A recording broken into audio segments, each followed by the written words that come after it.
Hello, actually, let's read out the questions. Question says, let f of x is equals to x minus the greatest integer x for every real number x, where square bracket x is an integral part of x. Okay, यहाँ पर ये जो है square bracket में x, ये integral part of x है. So then integration of -1 to 1 f of x dx is. So हमें simply integral -1 to 1 f of x dx का वैल्यू फाइंड आउट करना है. तो चलिए स्टार्ट करते हैं सोल्यूशन से. But before of that let's talk about the key concept which we are going to use here for this question. So यहाँ पर सबसे पहले तो हम इंटीग्रल पार्ट ऑफ एक्स इस कंसेप्ट का यूज करेंगे कि what is mean by the integral part of x concept. So integral part of x means to say the greatest integer of x. यानी कि यदि मैं मान लूं कि स्क्वायर ब्रैकेट में x लिखा हो और उसके बाद में हम बोल देंगे कि भाई ये n की इक्वल है, जहां पर n will be less than equals to x less than 2 n plus 1 होगा, where n will be an integer value. For example, यदि हम बोला जाए कि 5.1 है inside to this square bracket, तो इसका ग्रेटेस्ट इंटीजर वैल्यू या फिर इंटीग्रल पार्ट कितना होगा 5 के इक्वल. ऐसा इसलिए क्योंकि 5.1 ये ला करता है इन बिटवीन 5 to 6. सो ये जो 5.1 है ये बेसिकली ग्रेटर देन है और इक्वल्स टू है 5 के, जबकि 5.1 लेस देन है 6 से. सो हमें उसका इंटीग्रल पार्ट लेना है, यानी कि उसकी लोवेस्ट वैल्यू जो होगी वो लेना है. तो लोवेस्ट और nearest value is nothing but 5 ही है, तो इसीलिए हम 5 ले लेंगे. उस तरीके से यदि मैं निगेटिव वैल्यू के बारे में बात करूं कि -5.1, so this can be equals to -6 because -6 is less than equals to the -5.1 which is less than to -6. ठीक है. सो इस कंसेप्ट का यूज करते हुए स्टार्ट करते हैं हम सोल्यूशन से. So, यहाँ पर सबसे पहले तो हम गिवन फंक्शन को रिराइट करेंगे कि x minus integral part of x. So this will be goes to, so once it can be x minus of -1, यानी कि हम x का वैल्यू -1 ले लेंगे. So minus minus will get plus, ये हो जाएगा x प्लस 1 की equal.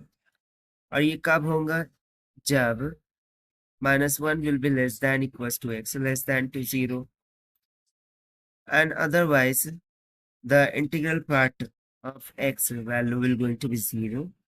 That means it will be x if the value of x is ranging from 0 to 1, यानी कि -1 to 0 के लिए obviously according to the concept वो उसकी लोवेस्ट वैल्यू को लेगा. जैसे कि यहाँ पर -6 को लिया था, तो यहाँ पर -1 को लूंगा, इसीलिए माइनस का 1. So minus minus will get plus here.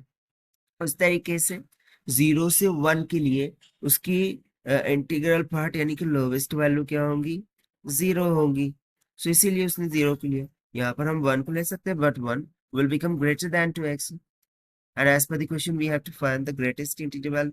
सो यानी कि यहाँ पर हमें इंटीग्रल पार्ट लेना है. सो इंटीग्रल पार्ट के लिए हमें उससे कम जो वैल्यू होगी उसको लेना होगा, यानी कि 0. इसीलिए हमने यहाँ पर 0 को लिया.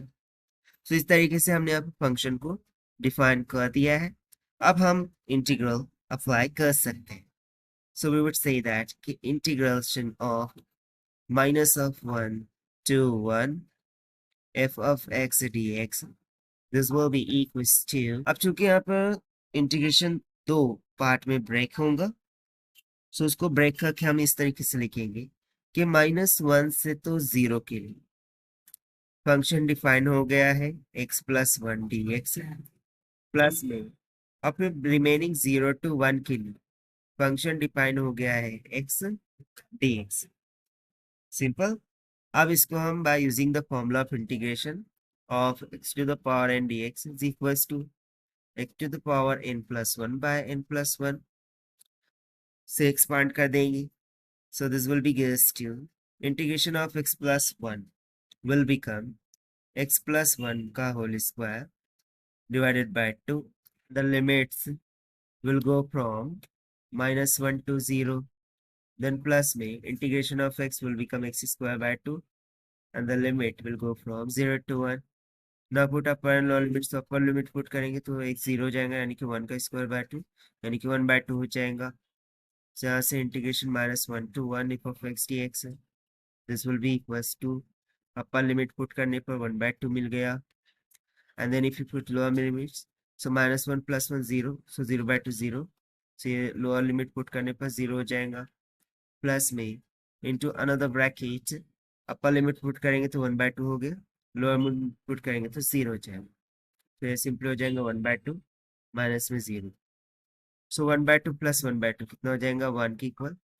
And therefore this is going to be the required answer of this question. So as per the given option A is correct.